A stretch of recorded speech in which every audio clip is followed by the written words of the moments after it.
आजच्या दिवशी मी राज्याचे गृहराज्यमंत्री व महसूल मंत्री यांच्यावरती आरोप केले। हे आरोप हे होते की त्यांच्या मातोश्रीच्या नावाने असलेला जो बार आहे, या बारमध्ये डान्स बार चालवला जात होता, अश्लील नृत्य केलं जात होतं, पैसे उडवले जात होते, हे सगळं त्याच्यामध्ये होत होतं। आणि हे मी सगळी माहितीच्या अधिकारात ही मला मिळालेली आहे, त्यामुळे ही माहिती खोटी असू शकत नाही। या माहितीच्या अधिकारात मिळालेल्या माहितीमध्ये 22 डान्स बार म्हणजे बारवाला, 22 गिराईक, 4 कर्मचारी यांच्यावरती कारवाई केलेली आहे। बारचे नियम तर सगळे तुडवले गेलेलेच आहेत, परंतु याच्या बाबतीत खुलासा करताना माजी मंत्री रामदास कदम यांनी सांगितलं की माझ्या पत्नीच्या नावाने बार आहे, म्हणजे आता त्याच्यात काय डिस्प्यूट राहिला नाही। गृहराज्य मंत्र्याच्या आईच्या नावाने डान्स बार चालतो, तो सुद्धा पोलीस स्टेशनच्या नाकाच्या खाली। हे गृहराज्य मंत्री नवीन मुंबईपर्यंत डान्स बार वरती रेड करायला जातात का?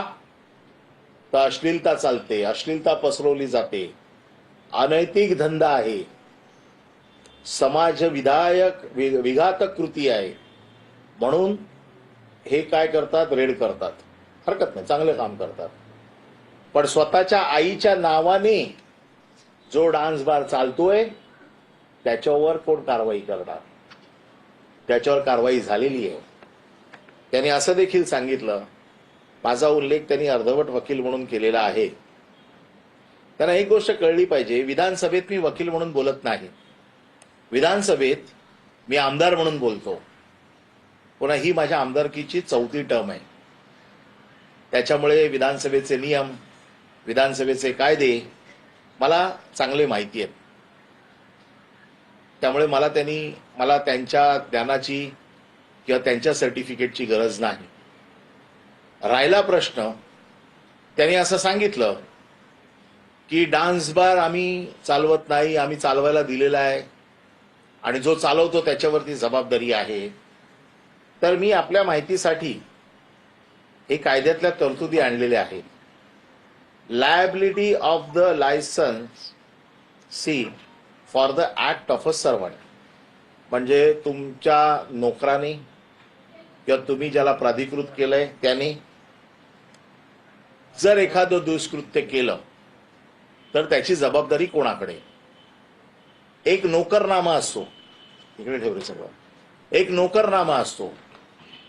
जर तुमच्या वतीने तुम्ही कोणाशी अग्रीमेंट करा, त्या अग्रीमेंटला काही किंमत नाही, परंतु कुठलाही डान्स बार चालवताना एक नोकरनामा असतो, ज्या नोकरनाम्यामध्ये तुम्हाला त्याची सगळी माहिती भरून द्यावी लागते। हा नोकरनाम्याची कॉपी आहे आणि ह्या नोकरनाम्यावरती मालकाला सही करावी लागते।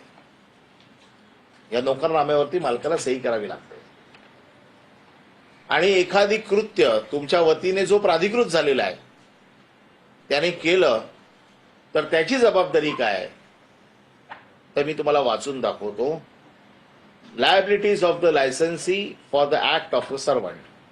The holder of the license, permit, pass or authorization granted under this act shall be responsible as well as the actual offender for any offense committed by any person in his employee or acting with his express or implied permission on his behalf under the provision of this act, as if he himself has committed the same, unless he shall establish that all due and responsible precautions were exercised by him to prevent the commission of such offense. याचा अर्थ असा आहे की तुमच्या वतीने ज्या कोणी तिकडे प्राधिकृत केलेला असेल, जो काम करत असेल, तो जबाबदार जरी असला तरी हे कृत्य मी केलंय म्हणजे कोणी ज्याच्या नावाने परवाना आहे त्याने असं समजण्यात यावं. अनलेस जर तुम्ही तशी कृत्य करण्यापासून त्याला सगळ्या गोष्टीत परावृत्त करायला तुम्ही सिद्ध केलं तर, म्हणजे त्यांनी सांगितलं ना की आम्हाला कळलं आणि आम्ही डान्स बार बंद करून टाकला, मग त्याच्या अगोदर तर तुम्ही कुठली प्रिकॉशन घेतली नाही. आणि हे जर म्हणत असतील की आम्हाला माहीतच नव्हतं, तर ह्या डान्स बारवर